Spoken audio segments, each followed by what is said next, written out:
Industrial machinery works around the clock to manufacture food products, generate power, and move suitcases at the airport. Industrial machinery maintenance workers, mechanics, and millwrights make sure industrial machinery stays on the job. Machinery maintenance workers do basic maintenance and repairs, such as cleaning and lubricating machinery, performing basic diagnostic tests, and testing damaged parts. Using computerized diagnostic equipment and expertise, industrial machinery mechanics detect and fix mechanical problems. Just listening to a machine's vibration, they can distinguish a worn belt from a weak motor bearing. Millwrights install and disassemble industrial machines as well as conduct repairs. They often move machines within a facility, carefully categorizing and sequencing every part.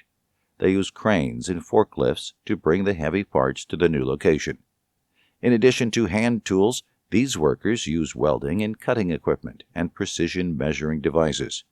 Because of the high risk of injury on the job, safety precautions and protective equipment, such as hard hats, steel-toed shoes, and earplugs, are essential.